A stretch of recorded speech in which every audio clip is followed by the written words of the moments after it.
Nuestro invitado es el doctor Alberto Miller, director de la Oficina de Educación Internacional de la Universidad del Estado de Nueva York en el campus SUNY Broome. Es igualmente director y creador de los programas internacionales de innovación, calidad y liderazgo ofrecido a profesionales latinoamericanos en el Centro Global de SUNY en la ciudad de Nueva York. Participa como conferencista en estos programas. Se especializa en el uso de modelos de liderazgo y demográficos aplicados a la innovación y planeación de la calidad. Como consultor en liderazgo y calidad, ha asesorado importantes programas internacionales para el desarrollo social, empresarial y educativo. Ha sido región de la región número 2 de ASQ Nueva York y director de la sección de ASQ en Binghamton, Nueva York. Ha liderado conferencias de calidad e innovación en Nueva York y presidido la organización de numerosas conferencias internacionales en Latinoamérica. Ha participado como expositor invitado en varios congresos y conferencias en Estados Unidos, Colombia, Ecuador, México, Perú y República Dominicana, y ha sido igualmente invitado como expositor al Congreso Internacional de Innovación Interra en Novosibirsk, Rusia. Previo a su cargo de director de Educación Internacional, se desempeñó como director de contratos internacionales y tuvo bajo su dirección el programa de becas para la paz en Centroamérica y el programa CAS, administrados por la Universidad de Georgetown y la Agencia para el Desarrollo Internacional en su institución. Pues le damos la más cordial bienvenida al doctor Alberto Miller. Doctor, bienvenido a tu casa. Muy agradecido por la presentación. No puedo verlos, pero asumo que ustedes están en este momento en la pantalla y pueden verme. Es un gusto para mí muy grande poder comunicarme con ustedes y agradezco mucho la invitación del doctor Saldaña para poder compartir con ustedes algunas ideas sobre innovación. Tenemos por varios años ya un programa de calidad e innovación y de negocios que compartimos con la Universidad de Celaya cada año, cuando tenemos grupos de representantes de la universidad visitando la ciudad de Nueva York, y es siempre un gran gusto poder intercambiar ideas, avanzar con las ideas de innovación, de calidad de negocios, y por supuesto esperamos que ustedes en algún momento nos acompañen en un futuro cercano. El título de la presentación es Metodología de la Innovación en Tiempos Normales. Y debo realmente hacer una salvedad. Hablamos de tiempos normales y sabemos que realmente los tiempos normales no son tan normales hoy en día. Hoy en día especialmente estamos en un momento difícil y no podemos decir que son tiempos normales. Pero la palabra, incluso la nueva normalidad que se está utilizando en el contexto actual, es una palabra que ya se usaba un poco en el contexto de las organizaciones de los negocios, allá por el año 2008-2009, cuando vino la recesión, ¿no? la gran recesión económica en el mundo. Por esa época, ya después de esa época, mejor dicho, se ingresó a lo que dos autores, Kotler y Castiglioni, en su libro Caos o Caótica, hablaban como la nueva normalidad, ¿no? Y es que realmente después de la recesión del 2008-2009, las cosas no han quedado tan normales, y por supuesto que ahora no, peor, es incluso menos normales que antes, ¿no? Entonces, las épocas, solamente para ponerlo en el contexto de la presentación, cuando me refiero a tiempos normales, quiero hacer simplemente, por razones de explicación, contraponerlo a lo que se llaman tiempos de crisis, tiempos de turbulencia, tiempos de tormentas económicas, tormentas empresariales, y que pueden llegar en cualquier momento y que siempre estamos, por supuesto, vigilando, ¿no? Los tiempos, entonces, los tiempos de ahora no son tan normales, pero hay tiempos de prosperidad. Hasta hace poco vivíamos bastante prosperidad, había crecimiento sostenible y bueno, las cosas han cambiado, ¿no? Pero ya desde el punto de vista de la empresa, de la organización, vemos que realmente hay épocas normales, entre comillas, en las cuales podemos realmente aprovechar para desarrollar la metodología a la cual me estoy refiriendo en este momento, ¿no? Hablar entonces de tiempos normales bajo este contexto metodológico es para diferenciar lo que sucede en épocas de crisis. Y es para, de alguna manera, ayudarnos a resistir posibles crisis, turbulencias en el futuro, ¿no?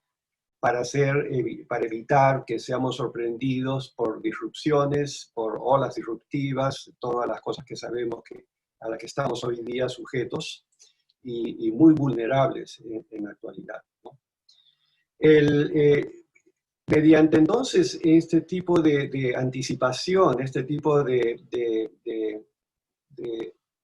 ver un poco hacia el futuro, es que podemos realmente desarrollar un conocimiento, un análisis y poder decidir o moldear escenarios de necesidades futuras que podrían servir para identificar oportunidades emergentes de innovación. Para también poner en contexto esta presentación, quiero hacer una diferencia entre dos tipos de organizaciones, como una especie de dos grupos de control, ¿no? El tipo proactivo y el tipo no activo, el pasivo, ¿no? Al tipo proactivo es un grupo de organizaciones que justamente son aquellas que practican esta metodología, que están preparados para resistir posibles turbulencias o crisis.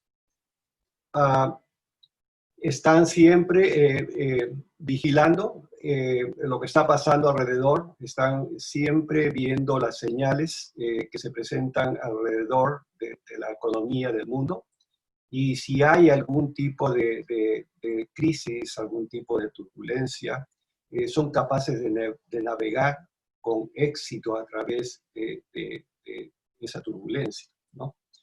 Además, este tipo proactivo, que le vamos a llamar el tipo A, es un tipo que también puede ser generador de innovaciones y ser el causante hasta cierto punto de olas disruptivas, ¿no? Es decir, nosotros como una especie de dos posiciones. Una, podemos ser los que recibimos la disrupción, la turbulencia, o podemos ser también quienes causamos esa turbulencia o disrupción, hablando en términos de competitividad, ¿no?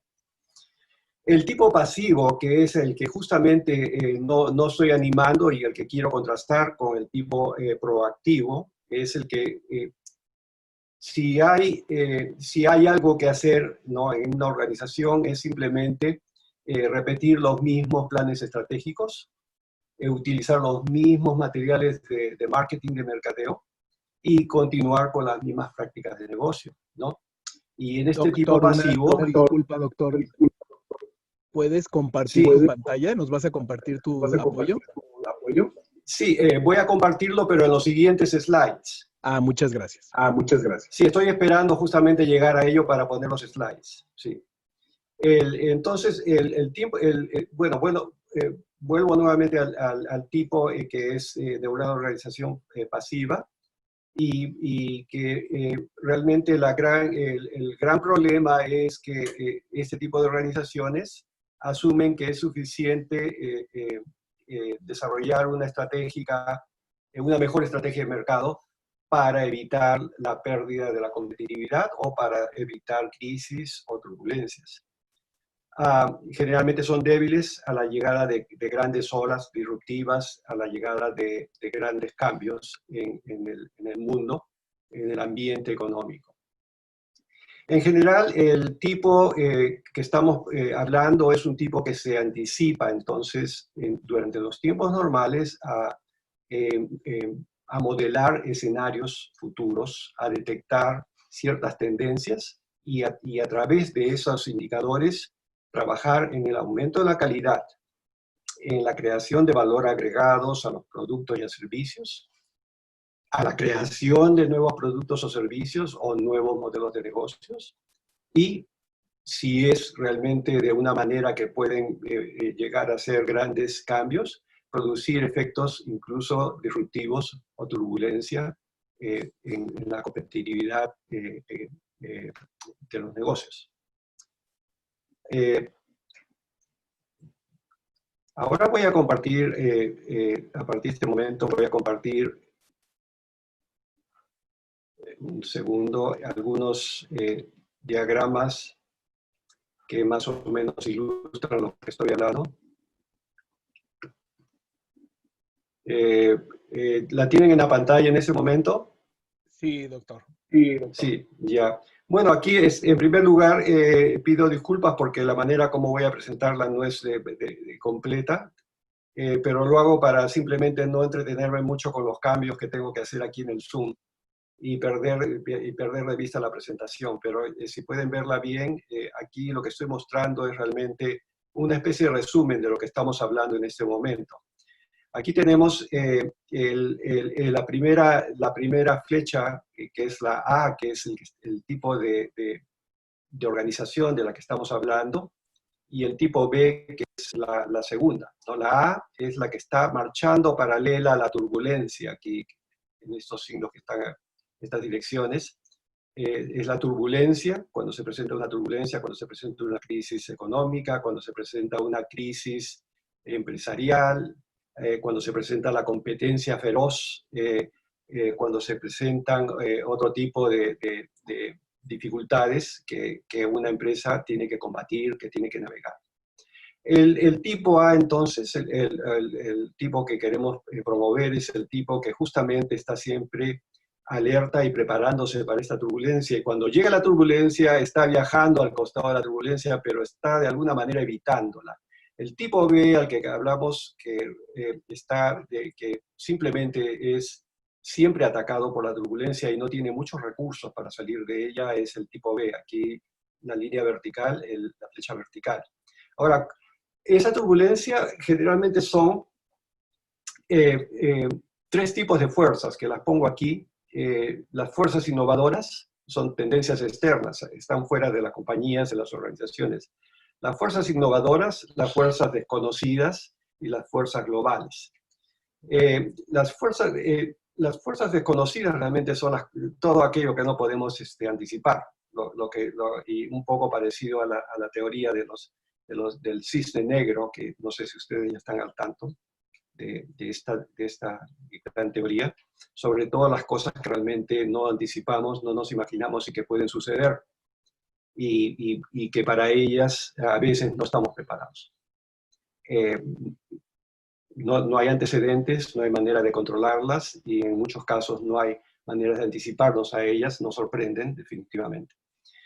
Las fuerzas innovadoras son aquellas que realmente son todas aquellas innovaciones que están cayendo encima de nuestras empresas y que nosotros no las esperábamos y que nos han puesto en problemas, ¿no? Son nuevas ideas que han llegado al mismo servicio o al mismo producto que estamos haciendo, pero nosotros estamos realmente atrasados y no nos dimos cuenta que esas nuevas ideas, esos nuevos servicios o productos iban a ser mejores, iban realmente a hacer de nuestros productos obsoletos en el curso de esta ola, de esta turbulencia.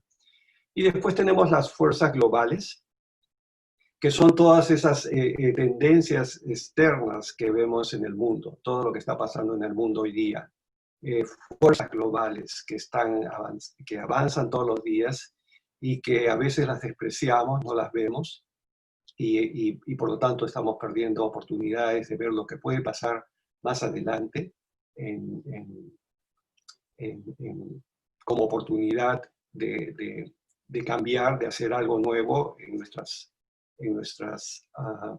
organizaciones. Entonces tenemos aquí en los tiempos normales, los tiempos por los cuales navega las compañías activas, proactivas, y los tiempos de turbulencia en los cuales generalmente caen las compañías que no están provistas o que no han pensado realmente en que los cambios pueden llegar y pueden ser bastante feroces. Las fuerzas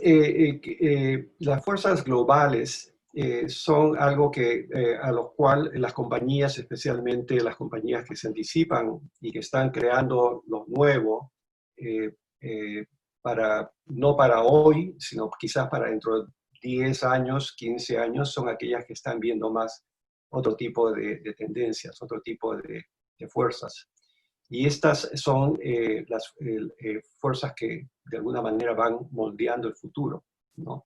Les llamamos también tendencias globales o fuerzas globales. Le decimos que estas no las escuchamos, y ya voy a decirles por qué hablamos de que no son escuchadas. Pero mientras tanto, quiero volver a hablar un poco sobre estas fuerzas. Aquí pongo un resumen de lo que hay muchas fuerzas, pero un resumen de las que son primordiales, que son las fuerzas, las tendencias económicas, las tendencias tecnológicas, las tendencias demográficas, las tendencias culturales y las tendencias ambientales.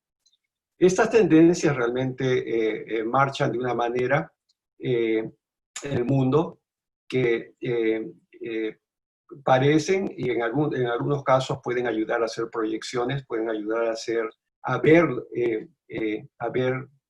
como una especie de pronóstico del tiempo en lo que pueden llegar a convertirse.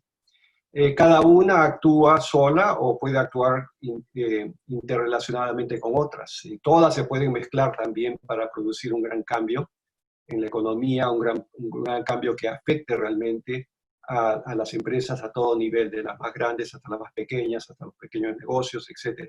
Todo eso puede ser a través de la manera como viajan estas tendencias a través del tiempo, ¿no? Solamente para darnos cuenta, la tendencia tecnológica es una que realmente está en este momento dando muchos dolores de cabeza, es decir, en el buen sentido de la palabra, si se quiere. La tendencia tecnológica tiene ahora ciclos de vida, expectativas de vida muy cortas. Las innovaciones, especialmente tecnológicas, viven muy poco.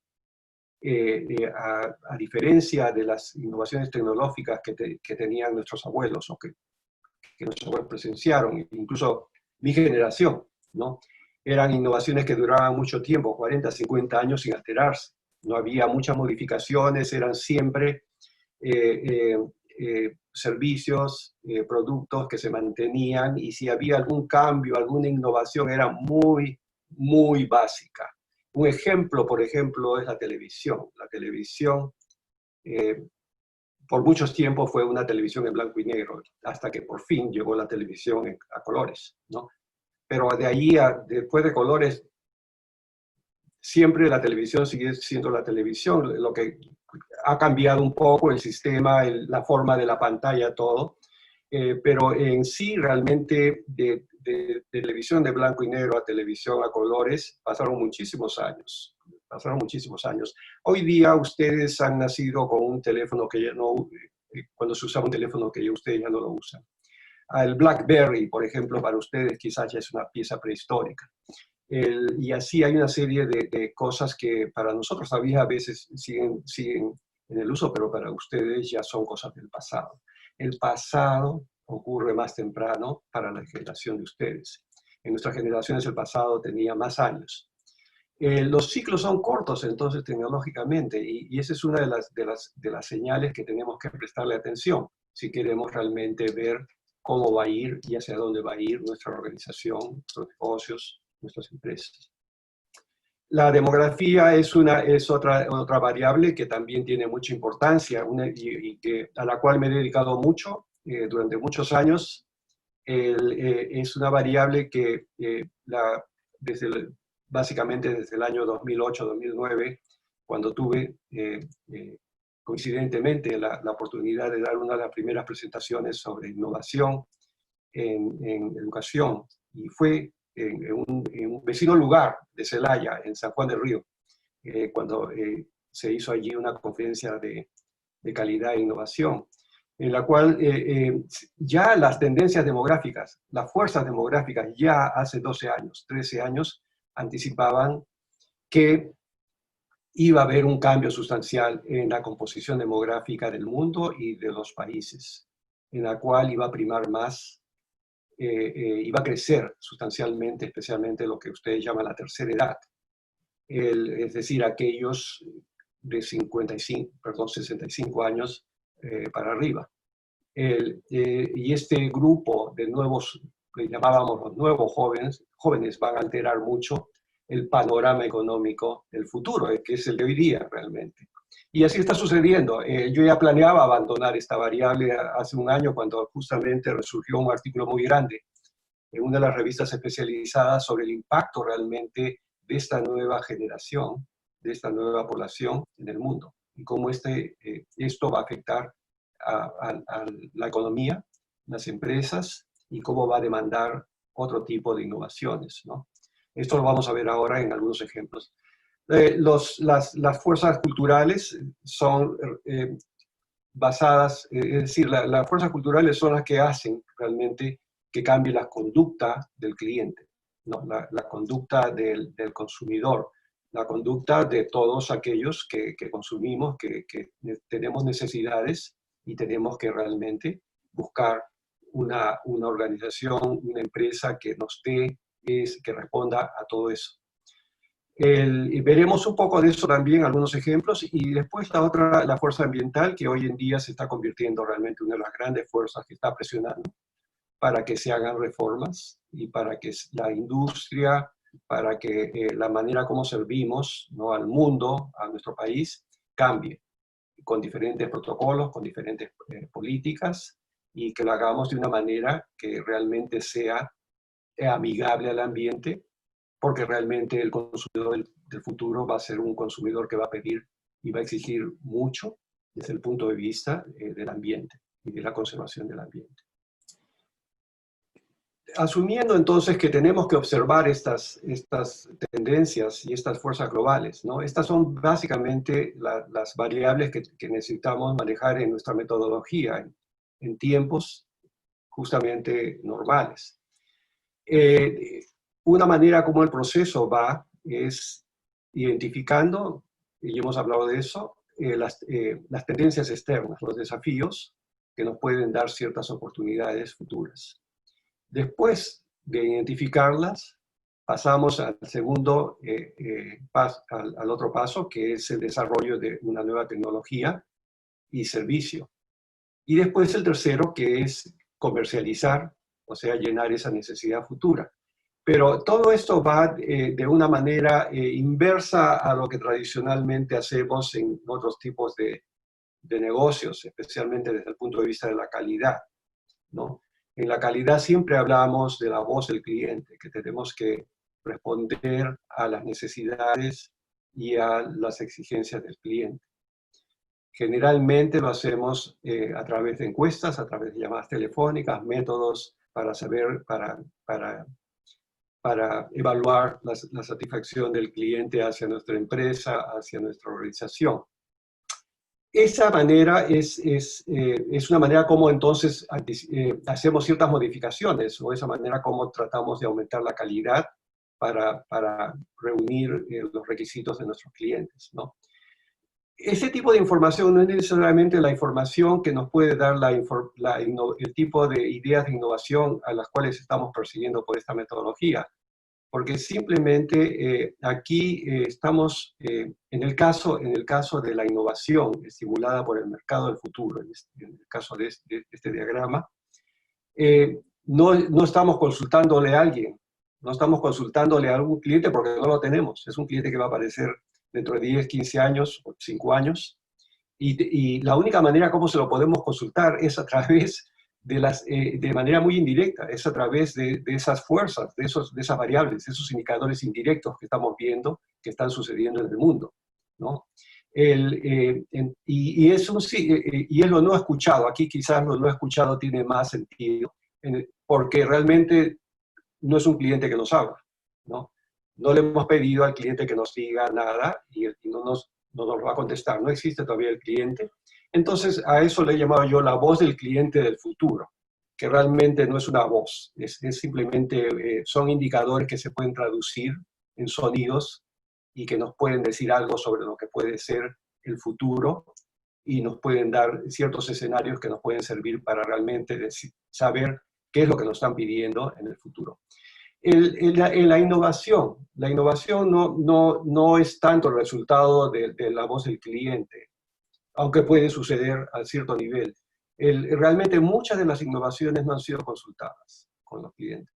Muchas de las cosas, cuando nos ponemos a pensar, y si vemos la evolución, la historia de la innovación, de los adelantos que han existido en el mundo, todos han sido realmente innovaciones que han respondido a intereses muy individuales y que no han preguntado nunca si queríamos o no ese tipo de productos que hoy día lo hemos tenido. Han primero creado el producto y después el producto ha buscado un mercado y ha conseguido llenar una necesidad. Y esa es más o menos la manera como la innovación estimulada por el futuro, en este caso, se presenta. Lo que tenemos que hacer entonces con esos indicadores que nos van a hablar, del futuro, es realmente tratar de identificarlos a tiempo. Y eso es a lo que le llamamos las señales débiles. Las señales débiles que nos están dando esos indicadores tempranos, lo no escuchado, cómo podemos hacerlo. Y a eso es a lo que hemos llamado en esta metodología las fuerzas globales, que también les llaman a veces los megatrends, ¿no? Las megatendencias, algo así, o las olas, o lo que es también llamado el macro data, ¿no? Los grandes datos. Todas estas son fuentes realmente que no podemos desperdiciar, que no podemos menospreciar cuando hablamos de innovación y cuando estamos pensando cómo hacer que nuestra organización sea innovadora. Tenemos que detectar esas señales débiles, o sea, las señales que todavía no se han convertido en tormentas, que no se han convertido todavía en crisis, no nos están dando todavía problemas. Tenemos que utilizar entonces una especie de detector de señales, que aquí yo lo hago de manera muy metafórica como una especie de radar que nos está dando ciertas señales que son muy débiles todavía, pero que nos pueden avisar realmente de tiempos en los cuales las necesidades van a cambiar y va a haber y pueden llegar ciertas turbulencias que pueden ser vistas por otros, por otras organizaciones, y que nosotros, si no las vemos, vamos a quedar rezagados en el momento que lleguen estas olas, ¿no? Aquí les pongo algunos ejemplos y que tienen que ver, yo creo que casi con el grupo poblacional en los cuales ustedes encajan, ¿no? Que son los milenios. Y me imagino que la mayor parte de ustedes nacieron entre el 80 y el 94, 82, 94. Si han nacido durante esos años, ustedes son la categoría demográfica que se llama los millennials o los millennials, ¿no? Y bueno, aquí les pongo un ejemplo de una señal demográfica, ¿no? Que tiene que ver mucho con la innovación y la manera como podemos ir proyectando a nuestro negocio para el futuro, ¿no? Si es que no queremos, nuevamente, quedarnos simplemente aumentando el marketing y intensificando la competencia, pero no necesariamente saliendo y entrando a un nuevo segmento, a una nueva oportunidad de innovación. Ustedes, realmente, si ustedes están en esta categoría, ustedes van a ser un cuarto de la población mundial para el año, están representando un cuarto, y para el año, para el año 2025 representarán las 3/4 partes de la fuerza laboral mundial. Ahora, esto no lo digo yo, esto lo dicen las tendencias, esto lo dice el crecimiento demográfico que puede ser estudiado, analizado. No tenemos tiempo para hablar, eso es otro capítulo, pero realmente en la innovación uno puede ver esas tendencias, uno puede ver cómo se comporta la natalidad, la fertilidad, los cambios demográficos, y se pueden hacer proyecciones muy grandes sobre los tipos poblacionales o grupos poblacionales que van a ser más predominantes en el futuro y cuáles van a perder también, van a ser menos predominantes en el futuro. Pero bueno, el grupo de ustedes es realmente muy, muy distinto al grupo de mi generación, ¿no? Mi generación pertenece a otro grupo demográfico que tenía otras preferencias culturales, tenía otras preferencias económicas, vivía en otra realidad y por supuesto no es igual al grupo de ustedes, demográficamente hablando. Y de acuerdo aquí, esto lo he tomado yo de la revista El Economista, ¿no? Un artículo publicado en el año 2008, que habla que para una población, ¿no? De esta población, que va a ser la cuarta parte de la fuerza laboral mundial, los productos ya tienen que ser más flexibles y que requieran menos compromisos financieros. Nuestra conducta económica ha cambiado mucho y la generación de ustedes demandan realmente consumir sin tantos compromisos financieros como éramos los del grupo, mi grupo demográfico, digamos, ¿no? En mi grupo demográfico estaba más llano, más abierto a establecer una serie de compromisos económicos, establecer deudas, invertir, hacer grandes préstamos del banco, muchas cosas que ahora la nueva generación de ustedes quieren evitar, ¿no? Y es una especie de conducta económica que se está desarrollando y que tiene que ver mucho con las exigencias del mundo de hoy, por supuesto. Las oportunidades de hoy son distintas a las de nuestra época. Aquí en Estados Unidos especialmente, el egresado de una universidad tiene más desafíos en el mundo de la labor que en la época en que mi generación terminaba la universidad, ¿no? Mi generación tenía una manera más fácil de ir cambiando en ciertas etapas. Terminaba la universidad y era casi seguro que había un trabajo. Era casi seguro que el trabajo iba a ser muy bueno y que iba a haber posibilidades de contraer una serie de deudas, habitación, etcétera, muchas cosas, sin ningún problema, ¿no? El día de hoy esa situación no existe mucho y por supuesto eso está creando más precaución en la generación del milenio y por lo tanto no dan mucho la bienvenida a los grandes compromisos económicos. Y esto está haciendo entonces que ya algunas empresas y las empresas del futuro tengan que sean más flexibles en lo que se llama, en lo que respecta a los compromisos económicos. Está sucediendo con los fabricantes de automóviles, ¿no? Que están tratando de dar acceso a nuevos vehículos a la generación del milenio sin tantas obligaciones financieras, ¿no? Esto es parte también del pedido que está existiendo ya en los grupos de ahora. El banco Ali aquí dice no cobra a sus clientes de cuenta corriente ninguna tarifa de mantenimiento ni les exige saldos mínimos. Todo esto ya está siendo adaptado a través de estas señales que venían años atrás, ¿no? De clientes que estaban cambiando o que estaban demandando de otra manera. Hay un poco de económico, un poco de cultural, etcétera, en todo esto. Pero eso de aquí, este último que dice Conagra, un gigante de la comida estadounidense, ha simplificado sus recetas y eliminado todos los ingredientes artificiales de muchos de sus bocadillos y comidas preparadas. Y esto sí que esto tiene que ver, es algo que es una tendencia que viene de origen cultural, de origen económica, de origen ambiental, ¿no? Y que está siendo realmente tomada muy seriamente por la generación del milenio.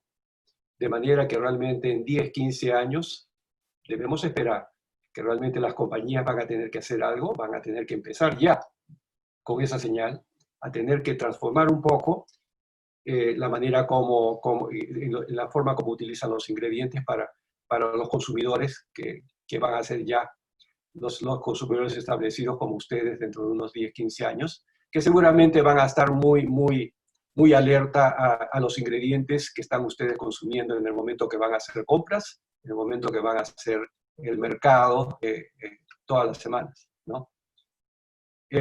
Bueno, esta es una señal que tiene que ver mucho nuevamente, que es una mezcla de demografía con preferencias culturales y con preocupaciones ambientales. Hablando ya de demografía, una señal nuevamente que les contaba que estaba por muchos años evaluándola, es la extensión de la vida, y es que realmente la vida, el promedio de vida ha crecido mucho, ¿no?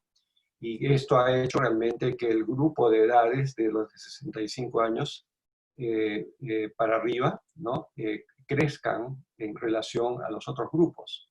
Aquí, de acuerdo a este dato que viene también del economista, sugiere que para el año 2050, ¿no? Las personas de más de 65 años representarán el 16% de la población mundial.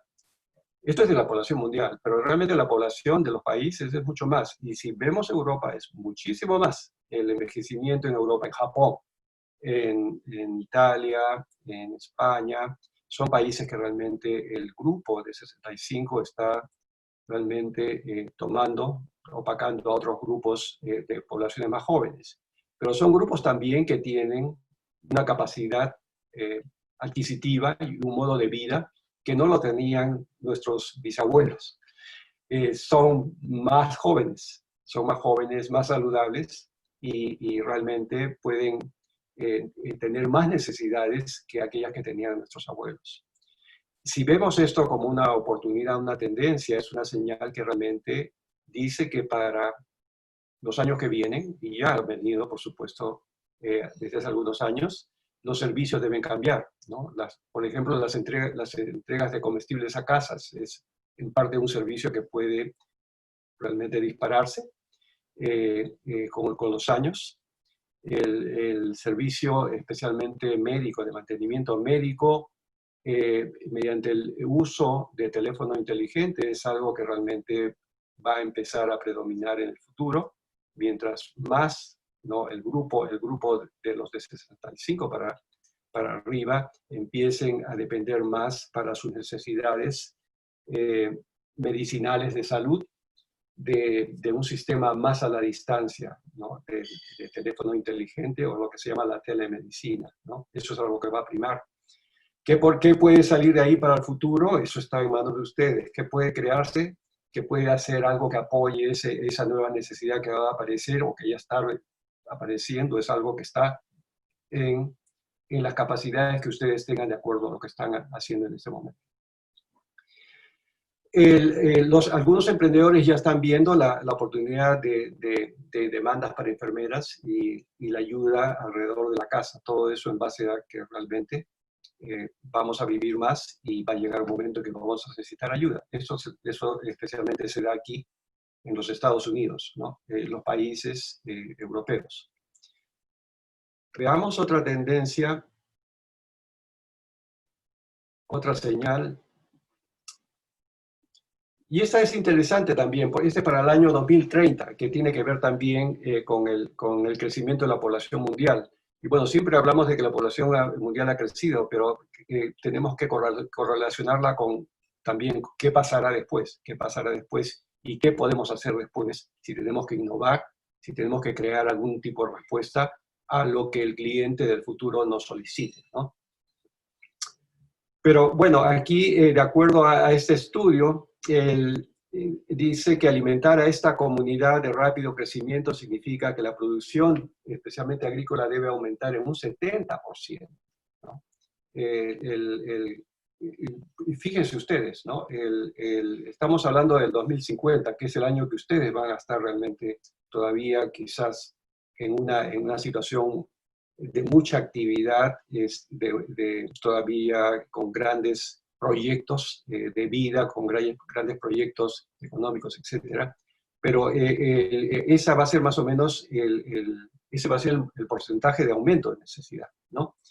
Entonces, en base a esta señal, hay una cooperativa que se llama el Water Watch, que está ubicada en los Países Bajos, que está desarrollando ya una especie de datos sobre vegetación global y servicios de información, ¿no? Que esto puede ayudar a los agricultores a cultivar alimentos de forma más rentable y sostenible, ¿no?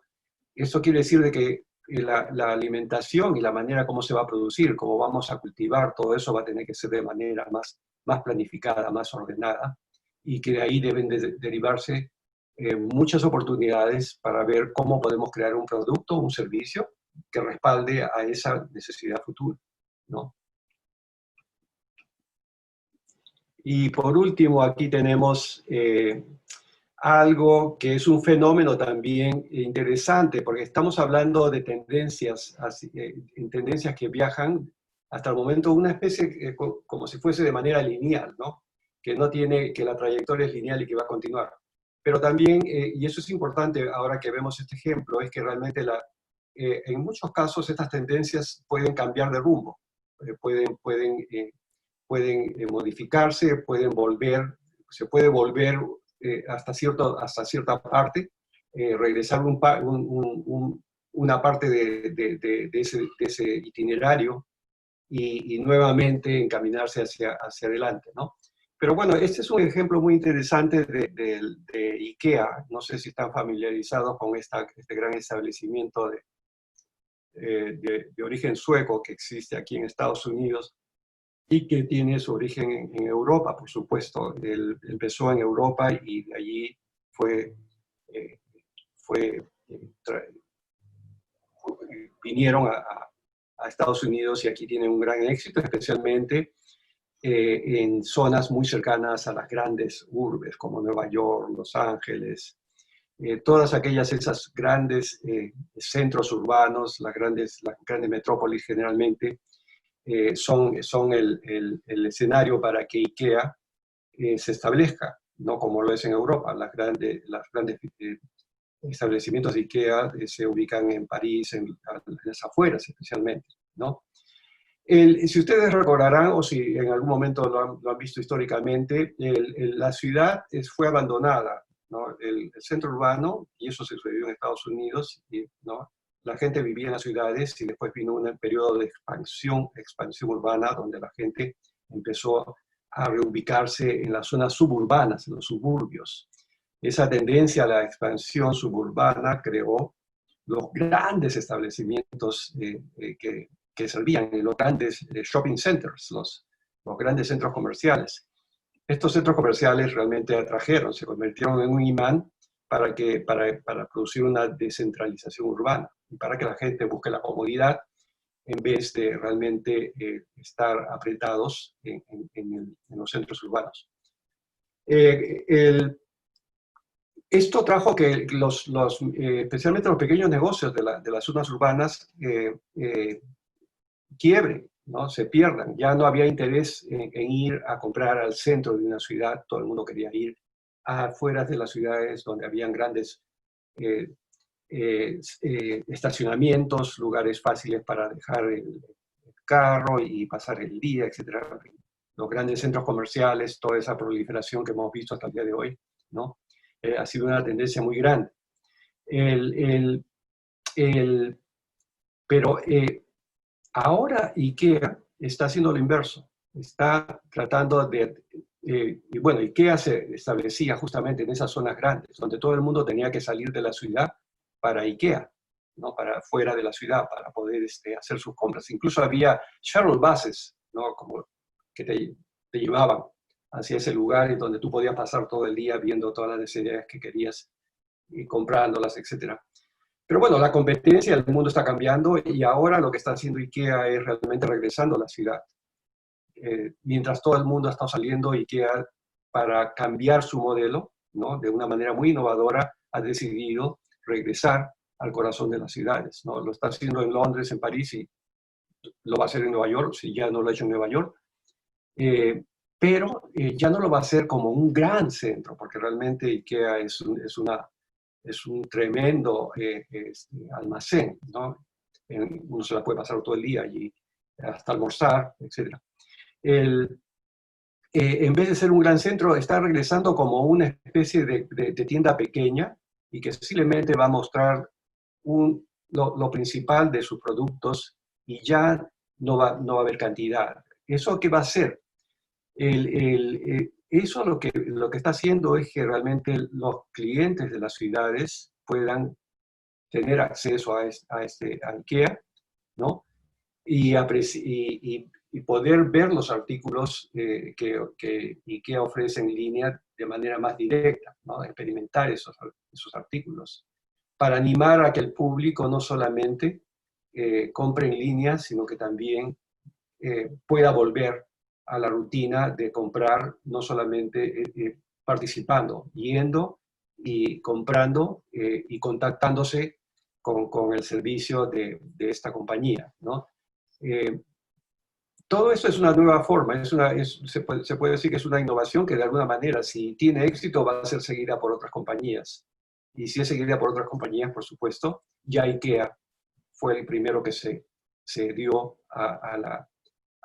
tomó la ventaja competitiva. Y si tiene mucho éxito, esto puede crear una turbulencia a las otras compañías. Aquí tenemos algunos ejemplos de lo que puede ser turbulencia, en el sentido de lo que hemos estado hablando, de lo que puede ser crisis. Tenemos el ejemplo de compañías que han sido exitosas en capturar señales y que también al momento que han capturado ciertas señales y oportunidades, han producido disrupciones, han producido lo que se llaman las olas disruptivas, ¿no? Y aquí les pongo yo algunos ejemplos, el caso de Netflix, ¿no? Si ustedes se acordan, si ustedes tienen Netflix ahora y si recuerdan todavía, Netflix fue una ola disruptiva ¿para quién? Para Blockbuster, ¿no? Causó problemas y ahora no existe Blockbuster, que era el sistema distinto como conseguíamos películas para llevar a casa, ¿no? Netflix es otro sistema y ya nadie conoce las tiendas de Blockbuster, ¿no? Los smartphones, nuestros iPhones, que han sido turbulencia ¿para qué? Para los estudios de fotografía, para las cámaras fotográficas. ¿Cuántos de nosotros tenemos cámaras fotográficas ahora? Muy pocos. ¿Qué usamos para tomar fotos? Nuestro mismo smartphone. Y bueno, ¿hemos creado cierta turbulencia? Sí, bueno, nosotros no. Estas compañías han creado turbulencia a otras compañías. Y las otras compañías, de alguna manera, en este mundo de competitividad, no detectaron o no pudieron avanzar. O quizás no tenían los recursos, por supuesto, pero aquellas que tenían los recursos y que decidieron dedicar gran parte, ¿no?, de esos recursos al desarrollo, a la innovación y al estudio de las tendencias que vienen hacia adelante, son aquellas que realmente a la larga han salido, siendo aquellas que tienen la ventaja competitiva y las que están predominando en el mercado. Voy a continuar ahora ya esta parte ya haciendo una especie de reflexión sobre el resto de la presentación. Pero justamente así como tenemos compañías que hoy día son ganadoras y que hoy día son aquellas las que tienen la ventaja competitiva, las que lideran el mercado en ciertos servicios y productos, estas compañías tampoco pueden dormirse en sus laureles. Y solamente para darles un ejemplo, acabamos de hablar de Netflix y cómo Netflix pudo imponerse y cómo pudo realmente crear esta turbulencia. Ahora Netflix está realmente también un poco preocupado, ¿no? La compañía ha perdido su objetivo de nuevas suscripciones en Estados Unidos por tercer semestre consecutivo, ¿no? Y ha perdido por primera vez clientes en Estados Unidos. ¿Qué está pasando? Le pasó lo que a veces digo, o realmente somos los que creamos la oportunidad, la innovación, o somos los que recibimos el peso de habernos quedado detrás y que otros produzcan la turbulencia y la innovación. La compañía se enfrenta ahora a una competencia feroz de servicios como Apple TV, ¿no?, Plus y Disney, que también están haciendo grandes avances en términos de servicios de entretenimiento, ¿no? Hay otra señal que también es importante hablar, que no tiene mucha incidencia en este momento en los modelos económicos, en los modelos empresariales, pero sí habla de las tendencias en el mundo. Y es que realmente hasta el año pasado, cuando yo he estado dando presentaciones, he estado hablando mucho del desplazamiento del centro de la economía mundial de oeste a este, ¿no?, y hacia el sur también, que es algo que se ha visto durante los últimos años y que se ha acelerado durante los últimos años. Para el año 2025, ¿no?, se espera que las grandes sedes de las compañías en el mundo se van a encontrar en Asia, la América Latina y el Oriente Medio, ¿no? Este es un dato que tiene que ver también con las tendencias del futuro.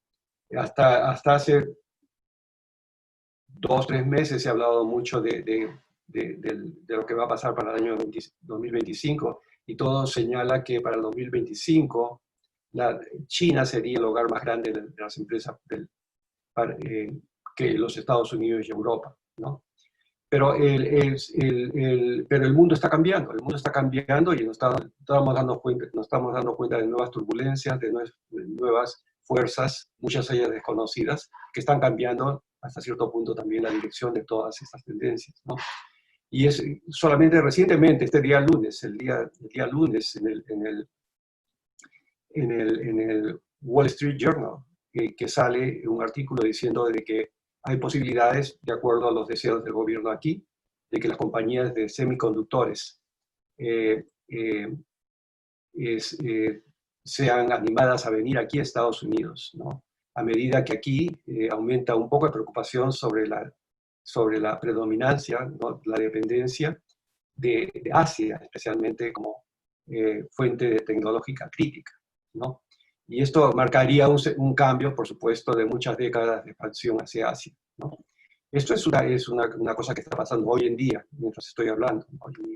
Y bueno, son cosas a las que tenemos que verlas también, como qué es lo que va a pasar en el futuro en términos de cambios globales en la economía. Pero esto ya es macroeconomía, por supuesto, no es algo que tiene que ver mucho con lo que, no sé, queremos intentar todavía, ¿no? Y bueno, y hoy día justamente en el mismo periódico sale ya que hay una compañía de Taiwán que está pensando ya invertir en estas industrias de fabricantes de microchips, ¿no? De chips, aquí en Estados Unidos para el año 2024. Esto va a cambiar un poco el eje gravitacional nuevamente. Va a haber algo que va a venir en algunos años y algo que tenemos que prestarle atención. Y quizás no tanto si somos de negocios bastante de pequeños negocios, medianas empresas, pero si somos de grandes empresas, esta es ciertamente una señal que tenemos que tenerla muy en serio, ¿no? Tomarla muy en serio. En resumen, entonces, la metodología de innovación en tiempos normales, podemos decir de que modela o desarrolla escenarios sobre posibles exigencias futuras y necesidades futuras. Trabaja con estas señales débiles, económicas, demográficas, culturales, etcétera, que eventualmente pueden sugerir oportunidades de innovación. Ayudan a darnos pronósticos, escenarios, y, por supuesto, pueden darnos una ventaja competitiva a todas las organizaciones, ¿no? Una estrategia del grupo que hablábamos, ¿no? El grupo realmente que no es activo, el grupo de organizaciones que no es activa, el marketing nos dice, esta metodología nos sugiere que el marketing no es suficiente para evitar la pérdida de competitividad y para realmente estar preparados para navegar en épocas de crisis. Si hacemos esto todos, lo único que estamos haciendo es compitiendo más intensamente por los mismos clientes. Y ya para finalizar, quiero simplemente aquí darles una nota que fue publicada ya hace varios años, sobre las disrupciones tecnológicas hechas por el Instituto McKinsey Global Institute, ¿no? Sobre los avances que transformarán la vida, los negocios y la economía global. Y dice y esto es una citación, dice: las compañías que reasignan los recursos tempranos para capturar las tendencias, o las tendencias de las que estamos hablando, suelen tener rendimientos más altos y tienen más probabilidades de sobrevivir a largo plazo. No reinventar y centrarse solo en los mercados existentes significa abrir la puerta para los interruptores, o sea, las disrupciones que podemos ver en el mercado, ¿no? Y bueno, y también quiero mencionar un par de trabajos que también tienen mucho que ver con esto, ¿no? Uno de ellos es un informe que fue hecho por el National Intelligence Council, el Consejo Nacional de Inteligencia de los Estados Unidos el año 2008, que fíjense fue producido justamente en esta época de gran crisis, de sorpresas y de turbulencias, ¿no? Y este informe se llama Global Trends 2025, las tendencias globales del año 2025, un mundo transformado, ¿no? Y este artículo sugiere que hay que armar un sistema de alarma temprana de escenarios futuros, ¿no? Que es más o menos lo que estamos viendo y lo que hemos estado hablando en esta presentación, pero hacerlo en tiempos normales. No queremos esperar la crisis para hacerlo. ¿Cuáles son las sorpresas futuras o cuáles sorpresas futuras podrían perjudicarnos o ayudarnos? ¿Cuántas señales estamos menospreciando? Es lo que ya también en su libro, Day Schumacher, o Shoemakers, lo siento, del Centro de Innovación Tecnológica de la Escuela de Wharton, preguntaban en su libro, Visión Periférica, detectando las señales débiles. Esto más o menos es para ya concluir la presentación y decirles que realmente tenemos que tener siempre un incentivo para innovar y ese incentivo debe ser realmente una especie de principio en nuestras organizaciones.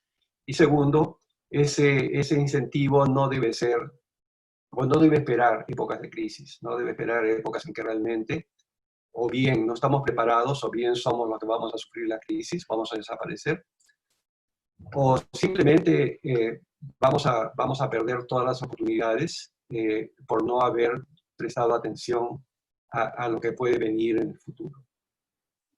Con esto, entonces, acabo la presentación y dejo la oportunidad por si tienen algunos, no sé cuánto tiempo más tenemos, Alejandro, pero para unas preguntas. Estoy aquí a sus órdenes. Sí, Alberto, Sí, muchísimas Alberto, gracias. muchísimas gracias. Por aquí hay algunas preguntas y espero que Octavio nos puede apoyar. Sí. Adelante entonces. Adelante entonces. Las preguntas que tenemos, por ejemplo, tenemos de Andrés Álvarez. de ¿Qué Andrés tipo de Álvarez, ¿qué innovaciones tipo de podríamos esperar como consecuencia de esta emergencia sanitaria, doctor? sanitaria, doctor?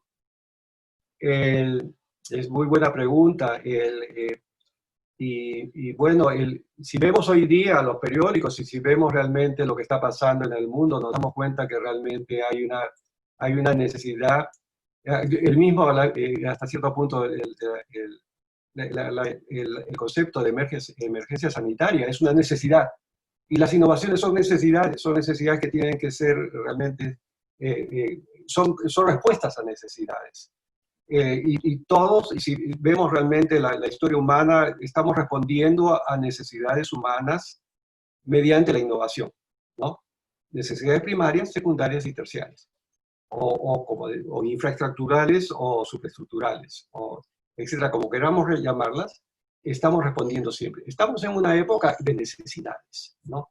La innovación se está dando más que todo en el área de la medicina, por supuesto, y leemos todos los días todos los esfuerzos que están haciendo algunas compañías para realmente crear respuestas, soluciones a las necesidades que tenemos ahora de vacunas, de tratamiento, de algo que puede realmente aliviar la emergencia global que estamos viviendo. Por supuesto que en esta época las innovaciones que estamos esperando que sucedan van a darse en el campo de la medicina, en el campo de la farmacéutica, y todo esto también va a presentar ciertas necesidades futuras en los hospitales, en los centros médicos, en la manera como realmente los hospitales deben proceder de ahora en adelante. Van a haber cambios en los modelos de entrega del servicio a los pacientes. Y bueno, ¿cuáles son? No lo sabemos. Acá hay un modelo de innovación que tenemos que hacer. Quizás no se van a inventar nuevos productos, salvo los más importantes que son para sobrevivir esos tiempos difíciles, pero sí va a haber un cambio en los modelos de servicios y se va a dar mucho a nivel de salud. Gracias, doctor. Nos preguntan Gracias, doctor. también cómo sobrevivieron los pequeños negocios en las ciudades, según lo que ha visto por ahí, cómo innovaron. Ha sido una lucha. Ha habido poca... es muy buena pregunta, porque realmente siempre asumimos que los negocios perdieron y se fueron. La pregunta me hace pensar un poco ahora, y les agradezco en aquellos negocios que han quedado. Y hay muy pocos, y me baso en la experiencia de lo que veo y lo que vivo y donde vivo y todo, ¿no? Porque la ciudad donde vivo ha presenciado ese éxodo, ¿no? hacia las zonas suburbanas. Cuando yo llegué a vivir en esta ciudad, todavía podía ir a la avenida principal de compras con la familia, ¿no? Y en menos de 10 años, todos los grandes centros, los grandes establecimientos como el que hemos hablado de IKEA, ¿no? Empezaron a mudarse a los nuevos centros comerciales y a despoblar el Main Street, ¿no? Que el Main Street es una institución en Estados Unidos, la avenida principal de Estados Unidos donde se da todo. Yo tuve la oportunidad de pasear todavía por el Main Street con mi familia, pero ya no lo hice después de los años 70. Ya no había nada que hacer en Main Street, había pocos negocios. Los negocios que sobrevivieron generalmente eran negocios tradicionales, negocios que tenían realmente un mensaje, un símbolo muy importante para un segmento de la población, especialmente el segmento mayor. Aquellos que realmente todavía querían conservar las tradiciones, tenían un poco de nostalgia de que se pierda alguna tradición, eran aquellas tiendas que proveían lo tradicional, lo que justamente se podía conseguir en el centro de la ciudad, ¿no? Mira, hay algo interesante aquí, es que realmente parte del deseo de comprar y de hacer algo a veces no está solamente basado en el mismo producto, sino en la manera, en la experiencia de comprar, ¿no?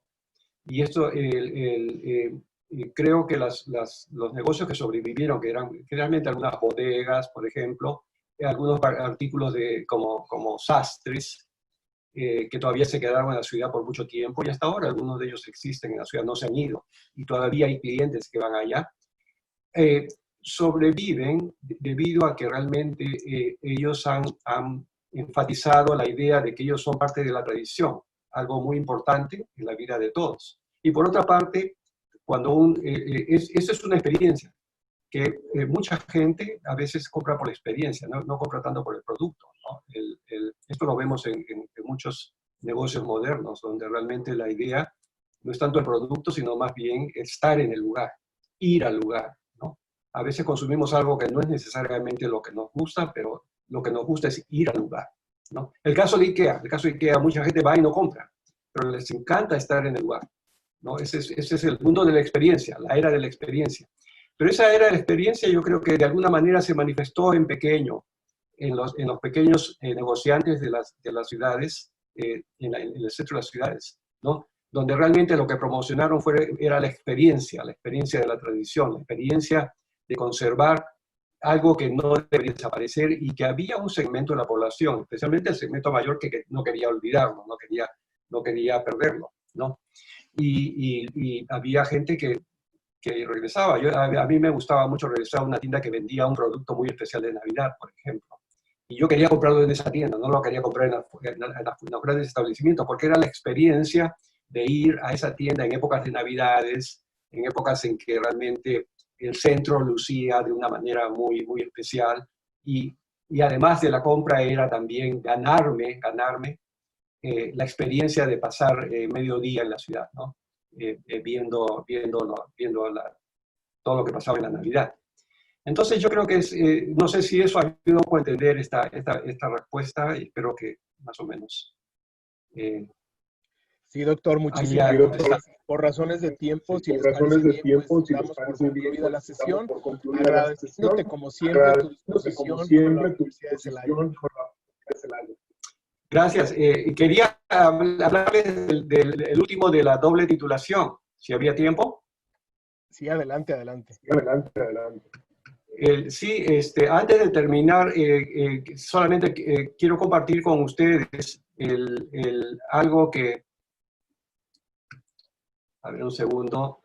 Quiero compartir con todos ustedes, con los estudiantes, algo que hemos venido desarrollando con la Universidad de Celaya y en particular con el Departamento de Negocios, con el doctor Saldaña, ya por muchos años, ya que somos universidades que estamos asociadas por muchos años. Y es tenemos un programa de doble titulación para todos aquellos estudiantes que deseen obtener el título de nuestra universidad. Y es un programa basado en la transferencia de créditos. Y aquí les estoy mostrando que todos los estudiantes que hayan tomado cursos en el Departamento de Negocios, en la Escuela de Finanzas de Celaya, hay muchos de los cursos que han tomado que son ya aprobados por SUNY Broome. Es decir, ustedes ya ganaron crédito para nosotros también. En el programa de ustedes pueden ganar hasta 43 créditos de nuestro título mientras están tomando los cursos de Celaya. Quiere decir que los cursos dictados en Celaya tienen valor universitario para nosotros si es que ustedes desean continuar sus estudios o terminar sus estudios con nosotros. Para ello hemos llegado a un acuerdo colaborativo con la Universidad de Celaya, que los estudiantes de negocios tendrían que tomar, son 7 cursos, ¿no? Nuestros, o sea, un total de 21 créditos para obtener nuestro título. Es decir, ustedes mientras estudian el programa de negocios, durante los semestres pueden ir avanzando un curso en línea con nosotros, o 2 cursos en línea, y de manera que cuando terminan sus estudios tienen el diploma de la Universidad de Celaya y el diploma de SUNY Broome. Hemos trabajado también, esto es de manera en línea, y lo podemos, si ustedes tienen interés, pueden empezar a partir de septiembre o del próximo año ya en enero, a tomar estos cursos en línea. El costo de los cursos ha sido sustancialmente reducido, casi a la mitad del precio, para que sean más asequibles, por supuesto, a los estudiantes de Celaya. Y como les digo, son cursos que pueden irlos tomando 1 o 2 cada semestre.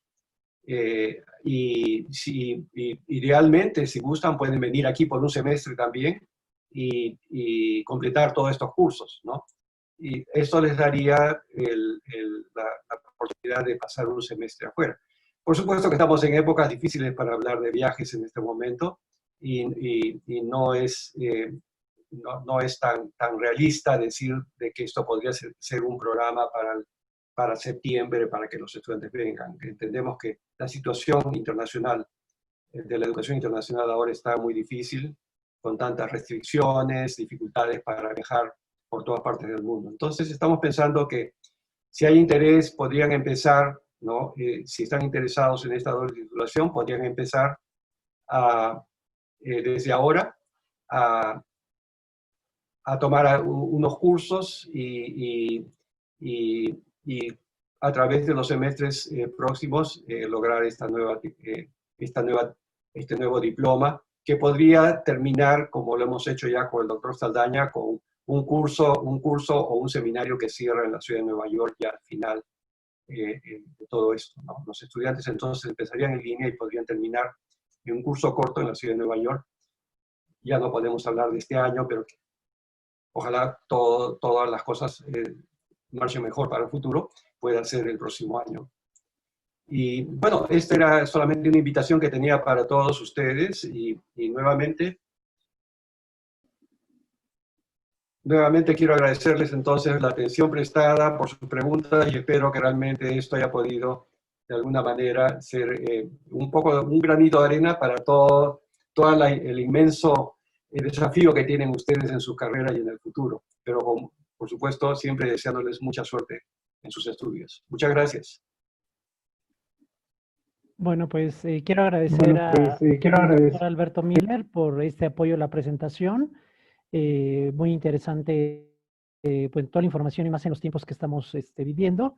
Y sobre todo, también agradecerle la invitación para la doble titulación, que como bien lo comenta el doctor, si ahorita en este año es un poquito complicado, podremos ir tomando materias en línea para hacer una planeación e incorporarnos el próximo año, que hemos platicado nosotros con el doctor Alberto Miller, que lo ideal es que nuestros alumnos asistan siempre a partir del semestre de agosto, dado que en enero, bueno, el frío, la nieve, se vuelve un poquito complicado, ¿no? Y bueno, pues, Alberto, como siempre, muchísimas gracias por tu apoyo. Sabes que aquí en Celaya tienes tu casa y esperamos verte pronto. Y agradezco al doctor Cuauhtémoc por todo el apoyo. Muchas gracias. Muchas gracias a ustedes y bueno, espero estar pronto por Celaya. Muy agradecido. Claro que sí. Gracias.